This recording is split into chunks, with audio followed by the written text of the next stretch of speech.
اگر یہ تناسب سے رہے ہماری خون میں تو پھر یہ خلیوں کی دیوار بھی بناتا ہے، پھر یہ امیون سسٹم میں بھی کام کرتا ہے، پھر یہ جہاں پر ہمیں چکنائی کی انرجی کی ضرورت ہوتی ہے وہاں بھی ہماری یہ معاونت کر رہا ہوتا ہے۔ اگر بدقسمتی سے بے احتیاطی سے کہیں اس کی مقدار خون میں بڑھتی چلی جائے تو کہیں یہ رگوں کو بلاک کر رہا ہوتا ہے، کہیں اس بلاکیج کا نتیجہ یہ نکلتا ہے کہ پیشنٹ کو جو ہے وہ فالج ہو جاتا ہے اور دل کے اٹیک تک کا سفر جو ہے مریض طے کر رہا ہوتا ہے۔ تو خلاصہ یہ ہے کہ کولیسٹرول ایک غذائی جز ہے، اس کو ہم خطرہ نہ سمجھیں۔ خطرہ یہ جب ہے جب ہم اس کی مقدار اپنے خون میں بڑھا لیتے ہیں تو پھر یہ ہمارے جسم کے لیے نقصان کا باعث ہوتا ہے۔ حکیم صاحب، آپ نے بڑے خوبصورت پیرائی کے اندر یہ بتایا کہ کولیسٹرول جسم کی ضرورت ہے اور یہ ہر فرد میں ہوتا ہے، لیکن اصل مسئلہ اس وقت پیدا ہوتا ہے جب یہ توازن سے غیر متوازن ہو جاتا ہے۔ کائنات کا پورا نظام توازن پر قائم ہے، جب بھی کوئی چیز غیر متوازن ہوتی ہے تو اس کے نتیجے کے اندر مسائل جنم لیتے ہیں۔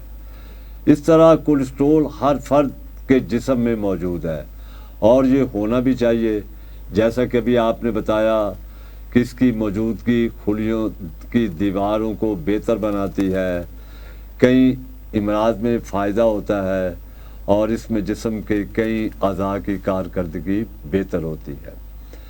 لیکن جب یہ اپنی حدود سے بڑھ جاتا ہے تو اس کے نتیجے کے اندر خون کی شریانیں تنگ ہو کر اس کے نتیجے میں یہ مسائل پیدا ہوتے ہیں، جن میں بلڈ پریشر کا بڑھنا۔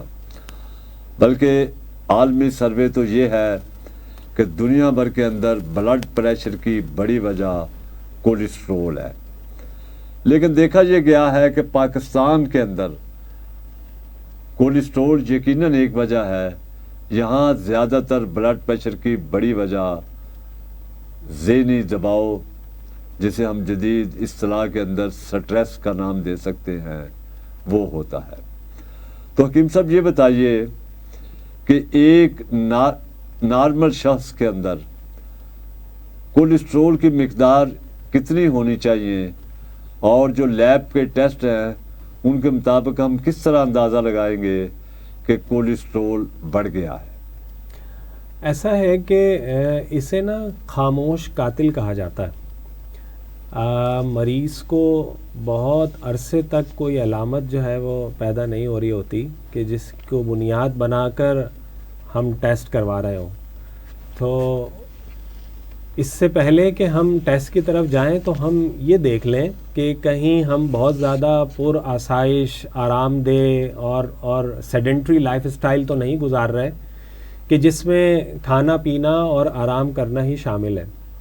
اگر ایسا کر رہے ہیں اور ہمارے پاس کوئی علامت موجود نہیں ہے، مثال کے طور پر کولیسٹرول بڑھنے کی علامت یہ ہوتی ہے کہ انسان کھانا کھانے کے بعد بھی، انرجی کنزیوم کرنے کے بعد بھی تھکا تھکا رہتا ہے، ٹانگوں میں درد ہے، سانس پھولنے کی کیفیت ہوتی ہے، بعض حصے جسم کے سن ہونے لگتے ہیں، یا جیسے آپ نے فرمایا کہ بلڈ پریشر جو ہے وہ پیشنٹ کا بڑھا ہوا رہتا ہے۔ تو یہ ضروری نہیں ہے، یہ علامات ہیں، اور اگر کوئی شخص بہت زیادہ اسٹرانگ باڈی بلڈ کا مالک نہیں ہے تو اس کو یہ علامات آ سکتی ہیں۔ دوسرا سوال جو آپ کا تھا کہ ہم کولیسٹرول کو کیسے پہچانیں، کہ کتنی اس کی رینج ہونی چاہیے۔ مختلف لیبارٹریز میں مختلف یونٹ جو ہیں وہ یوز ہوتے ہیں اور اس کی مختلف اقسام ہیں، جیسا کہ اگر ہم لپڈ پروفائل کے نام سے ٹیسٹ کرواتے ہیں جس کا ایک کمپوننٹ ہوتا ہے کولیسٹرول، ٹھیک ہے، تو اس میں ہمیں کہیں اس کی رینج جو ہے وہ 200 کے اراؤنڈ ملتی ہے۔ تو ہمیں یہ دیکھنا ہوگا کہ ہمارا جو لمٹ ہے کولیسٹرول کی وہ بلو 200 جو ہے وہ رہنی چاہیے۔ پھر ٹوٹل کولیسٹرول ہے، پھر ایل ڈی ایل کولیسٹرول ہے، ایچ ڈی ایل کولیسٹرول ہے، تو ٹرائیگلیسرائڈس ہیں، یہ مختلف قسم کی چکنائیاں ہیں جو مختلف ہمارے جسم کے اندر اپنا رول پلے کر رہی ہوتی ہیں۔ اور اس میں سے جو ایل ڈی ایل ہے اسے جو ہے وہ گڈ کولیسٹرول بیڈ کولیسٹرول کہا جاتا ہے، جبکہ ایچ ڈی ایل کو جو ہے وہ گڈ کولیسٹرول کہا جاتا ہے. یہ کولیسٹرول ہونے کے باوجود گڈ کولیسٹرول کہا جا رہا ہے. اس کی لیول جتنا جسم میں ہوگا اتنا ہی اچھا ہے، آلدو کہ یہ کولیسٹرول ہے.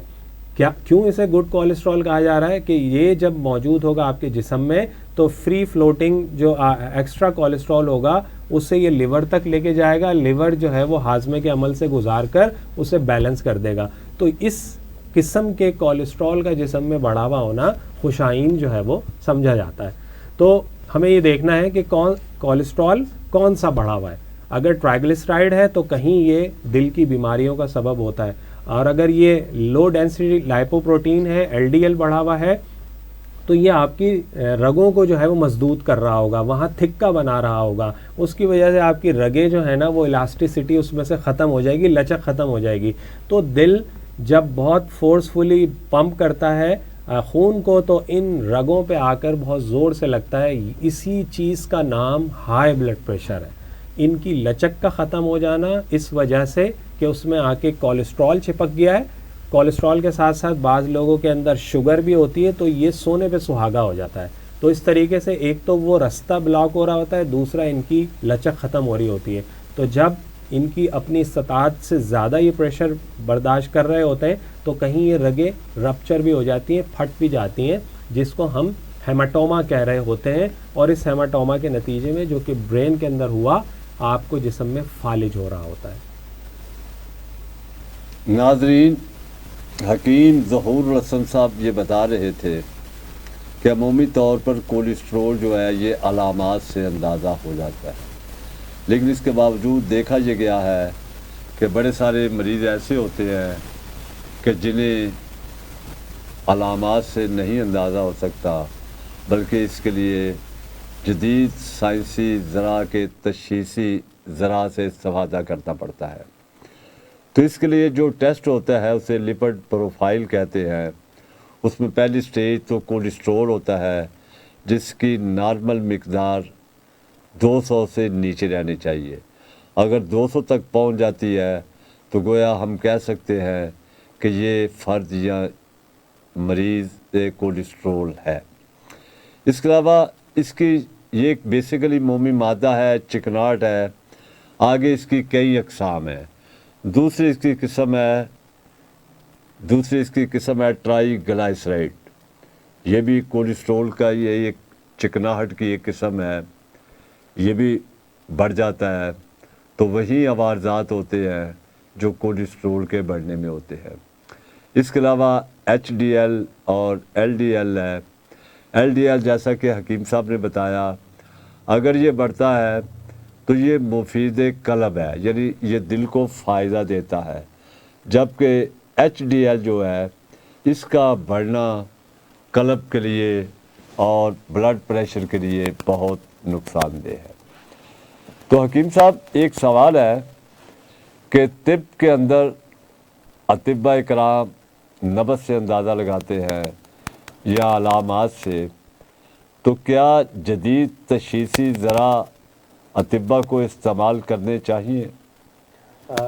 طب کے اندر نبض کی بڑی اہمیت ہے، اور مستقل مزاجی کے ساتھ فوکس ہو کے اگر کوئی بھی کام کیا جائے تو اس میں یقیناً انسان کو جو ہے ایک کمال حاصل ہوتا ہے.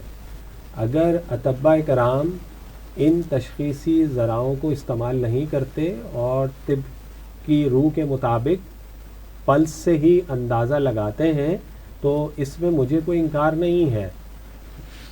اگر کسی کی تشخیص اس حد تک بکمال نہیں ہے کہ اسے نبض سے لپڈ پروفائل کے مختلف سیگمنٹ کا نہیں پتہ چل سکتا، تو اسے یقیناً اس سے استفادہ حاصل کرنا چاہیے. کیوں نہ صرف یہ بتا دینا، یہ معلوم کر لینا کافی نہیں ہے کہ اس کے جسم میں چکنائیاں بڑھی ہوئی ہیں. ہمیں یہ دیکھنا ہوگا کون سی چکنائی بڑھی ہوئی ہے.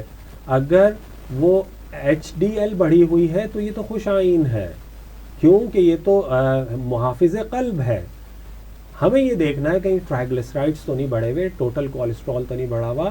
اس کے لیے ہمیں لپڈ پروفائل جو ہے وہ کروانی ضروری ہے. تو میں سمجھتا ہوں ہر طبیب کو اس ماڈرن دور میں تشخیصی ذرائع سے استفادہ حاصل کرنا چاہیے، الا وہ لوگ جو بہت ہی بکمال ہیں اور اس پلس کے ذریعے سے وہ اس حد تک جان سکتے ہیں کہ اس شخص کا جو ہے وہ ایل ڈی ایل بڑھا ہوا ہے یا ایچ ڈی ایل بڑھا ہوا ہے، تو اس میں کوئی مذائقہ نہیں ہے۔ اگر کوئی اس قدر فن کمال رکھتا ہے اپنے پاس تو اسے ضرورت نہیں ہے اس ٹیسٹ کے کرانے کی، مگر تھوڑا سا ہمیں حساسیت کا اندازہ ضرور ہونا چاہیے کہ یہ ایسا خاموش قاتل ہے، جیسے میں نے کہا کہ بڑھا ہوا ہونے کے باوجود کولیسٹرول بعض دفعہ علامت نہیں آ رہی ہوتی، تو ہمیں احتیاط کو ملحوظ رکھنا چاہیے اور اسے کروا لینا چاہیے۔ ناظرین، میں حکیم صاحب کی بات سے یہ بات سمجھ سکا ہوں کہ ہمیں اپنی روایت کے مطابق نبض سے استفادہ کرنا چاہیے، علامات سے بھی اندازہ لگانا چاہیے، لیکن اس کے ساتھ ساتھ ہمیں جدید تشخیصی ذرائع سے بھی استفادہ کرنا چاہیے۔ دیکھیے، سائنس کی جو ایجادات ہیں وہ انسان کے لیے ہیں، کسی خاص شعبے کے لیے نہیں۔ دیکھیے، جب سائنسدان نے ٹی وی بنایا، ایئر کنڈیشن بنایا یا کوئی بھی سائنسی ایجادات بنائی، تو اس نے کہیں نہیں لکھا کہ یہ فلاں طبقے کے لیے ہے، اس نے تو انسان کے لیے بنایا۔ تو یہ سائنس کے جتنے بھی جدید تشخیصی ذرائع ہیں یہ انسان کی بہتری کے لیے ہیں، تاکہ اس کی مرض کی صحیح جانچ پڑتال کی جا سکے۔ تو میں یہ سمجھتا ہوں کہ نبض کے ساتھ جدید سائنس سے استفادہ کرنا طبیب کا ہی نہیں بلکہ ہر انسان کا بنیادی حق ہے۔ حکیم صاحب، یہ بتائیے کہ کولیسٹرول کے بارے میں یہ کہا جاتا ہے، بلکہ امراض کے بارے میں جدید میڈیکل سائنس کی یہ تھیوری ہے کہ یہ جینز کے ذریعے اگلی نسل میں کنورٹ ہوتے ہیں۔ اگر یہ ہو بھی جائیں تو کیا احتیاطیں کر کے ہم ان امراض سے کافی حد تک بچ سکتے ہیں؟ پہلے تو میں اس سوال کا جواب دے دوں کہ ہر کولیسٹرول کا مریض جو ہے وہ جنیاتی طور پر کولیسٹرول سے متاثر نہیں ہوتا۔ بہت ہی کم ایسے لوگ ہوں گے جو جنیاتی طور پر اس مرض سے گزر رہے ہوتے ہیں۔ زیادہ تر لوگوں کا تعلق، مور دین 90% لوگوں کا تعلق جو ہے ہائپر کولسٹیمیا والوں کا ان کی لائف اسٹائل کی وجہ سے ہوتا ہے۔ اب دوسرا سوال کا حصہ آپ کا کہ کس طریقے سے جو ہے وہ اس سے بچا جا سکتا ہے۔ جی ہاں، چاہے جنیاتی وجہ سے یہ ہائپر کولسٹیمیا ہے، چاہے ہماری لائف اسٹائل کی خرابی کی وجہ سے، ڈائٹس کی وجہ سے یہ خرابی ہے، تو ہم اس سے بچ سکتے ہیں۔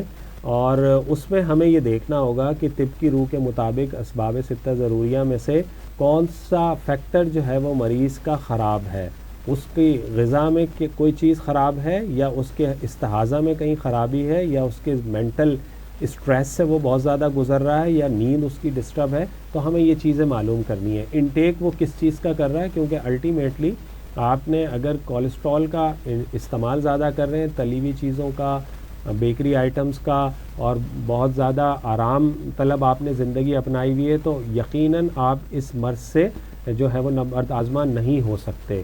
آپ کو اگر جنیاتی طور پر یہ مرض ملا ہے تو اب آپ کو جو ہے وہ اپنے انٹیک پر کولیسٹرول کے حوالے سے تھوڑا سا قدغن لگانا ہوگا۔ آپ کو جو کچھ کھا رہے ہیں اس کو یوٹیلائز کرنے کے لیے آپ کو ایگزرشن کرنی ہوگی، آپ کو ایکسرسائز کرنی ہوگی۔ آپ اگر مستقل طور پر اسٹریس سے گزر رہے ہیں تو آپ کو اس کی مینجمنٹ کرنی ہوگی۔ ہر کولیسٹرول کا مریض اپنے آپ کو خود بھی مینیج کر سکتا ہے، ضروری نہیں ہے اسے دوا کی ضرورت ہو۔ ہم یا میڈیکل سائنس اسے لائف اسٹائل پرابلم کہتی ہے، رادر کہ یہ جو ہے وہ جیسا کہ کہا گیا کہ جینیٹیکلی ہی مسئلہ ہے۔ اگر یہ ونس آئیڈینٹیفائی ہو جائے، فیملی کے اندر یہ ٹینڈنسی ہے کہ اس کے خاندان کے بیشتر لوگ اس مرض سے متاثر ہیں، اور تشخیصی ذرائع یہ بتاتے ہیں کہ کسی قسم کا اور مرض نہیں ہے، ان کا لائف اسٹائل میں بھی ایسی کوئی خرابی نہیں ہے جن کا میں نے یہاں ذکر کیا، اس کے باوجود ان کا کولیسٹرول جو ہے وہ بہت زیادہ بڑھا رہتا ہے، تو کہیں ان میں شک کیا جا سکتا ہے کہ یہ جنیاتی طور پر اس مرض سے متاثر ہے۔ تو ان لوگوں میں دوا کی ضرورت ہوتی ہے کہ وہ کولیسٹرول بڑھنے کے میکینزم کو جا کر ہٹ کرتی ہیں دوائیں، اور اس سے جو ہے وہ ان کا کولیسٹرول جو ہے بیلنس رہتا ہے۔ جہاں تک ٹرائیگلیسرائڈ کا تعلق ہے تو یہ مریضوں میں دیکھا ہے 180 200 400 زیادہ سے زیادہ، مگر کچھ لوگ ہزاروں میں ایسے بھی آتے ہیں کہ جن کا ٹرائیگلیسرائڈ جو ہے وہ تھاؤزنڈس میں گیا ہوا ہوتا ہے. تو وہاں کہیں ہمیں اس بات کا شبہ ہوتا ہے کہ یہ جو ہے وہ جنیاتی طور پر اس مرض سے متاثر ہے، اور ان کا لائف سٹائل بھی کچھ ایسا نہیں ہوتا کہ جس میں بہت زیادہ فیٹس یا چکنائی والی چیزیں وہ کھا رہے ہوتے ہیں. تو جی ہاں، جنیاتی طور پہ یہ مرض ہوتا ہے، اور آپ احتیاطی تدابیر سے اس مرض کو روک سکتے ہیں. ہر کولیسٹرول کے متاثرہ شخص کے لیے دوا ضروری نہیں ہے. ہم وہ کنٹریبیوٹنگ فیکٹر کو دیکھیں اور ان کو مینیج کریں تو یہ مرض جو ہے وہ مینیج ہو سکتا ہے. حکیم صاحب یہ بتائیے کہ طب یونانی کے اندر کولیسٹرول کے لیے کیا علاج ہے؟ طب یونانی میں یا ماڈرن میڈیسن میں جب ہم بات کر رہے ہیں کہ لائف سٹائل پرابلم ہے تو ہمیں سب سے پہلے لائف سٹائل کو بہتر کرنا ہے، اور طب یونانی بھی یہی کہتی ہے کہ سب سے پہلے علاج بالتدبیر کریں. تو وہ تدبیر کیا ہے؟ وہ اس کی اوڑھنا، بیٹھنا، جاگنا، سوچنا، کھانا اور ایکسکریٹ کرنا، ان کے اندر ہمیں جو ہے وہ تبدیلی لے کر آنی ہے. تو ہمیں بہتر مریض کی جو ہے وہ ہسٹری لینی ہوگی. ہر مریض کولیسٹرول کے لیے الگ ایڈوائس ہوتی ہے. سب سے کامن ایڈوائس تو یہی ہے کہ اسے جو ہے وہ اپنے ہاضمے کا خیال رکھنا ہے. اگر بد ہضمی کی کوئی اور علامات ہیں تو اپنے ہاضمے کا اسٹیٹس کو اسے بہتر کرنا ہے. دوسرا، یہ الٹیمیٹ جو اس کا ہاضمہ ہوتا ہے ہماری غذا کا، وہ جگر میں ہوتا ہے. تو جگر کی کہیں کمزوری جو ہے وہ اسے دیکھنا ہوگا، اور یہ کام ہے معالج کا.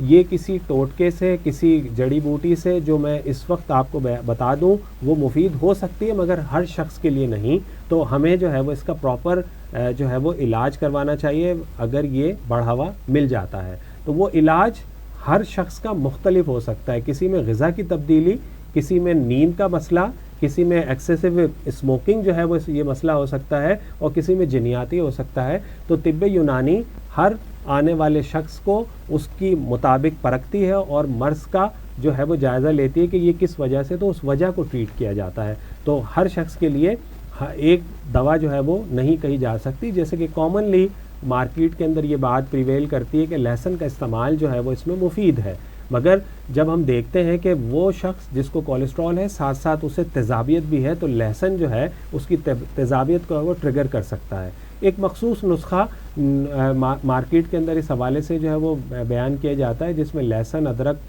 اور لیموں کا پانی اور ساتھ میں اس میں سرکہ سیب اور شہد جو ہے ملا کے اس حوالے سے ریکمنڈ کیا جاتا ہے. اس کے حوالے سے بھی میں کہوں گا کہ ہر شخص کے لیے یہ مفید نہیں ہے. وہ شخص جس کے اندر تیزابیت بہت زیادہ ہے یا صفراوی کیفیات ہے یا ان کی کیفیت جو ہے وہ اس سے میچ نہیں کرتے، ان کے لیے بھی یہ بہت زیادہ مفید ثابت نہیں ہو سکتا. تو علاج کے حوالے سے ہمیں وجہ جاننی ضروری ہے، اور یہ طبیب اچھے طریقے سے جان سکتا ہے اور اس کو صحیح گائیڈ کر سکتا ہے. ناظرین، آپ نے حکیم سید ظہور الحسن زیدی کی کولیسٹرول کے حوالے سے گفتگو سنی. حکیم صاحب کا یہ کہنا ہے کہ اگرچہ امراض موروثی ہوتے ہیں لیکن اس کے باوجود اگر ہم احتیاطی تدابیر اختیار کریں، اپنے طرز زندگی کو فطرت کے قریب رکھیں، اپنی غذائیت بھی فطری استعمال کریں، اور تو اس سے ہم بڑی حد تک کولیسٹرول سے بچ سکتے ہیں. کولیسٹرول کی بڑی وجہ بیکری کی اشیاء، چکناٹ والی اشیاء اور پروٹینی اشیاء کا زیادہ استعمال ہے.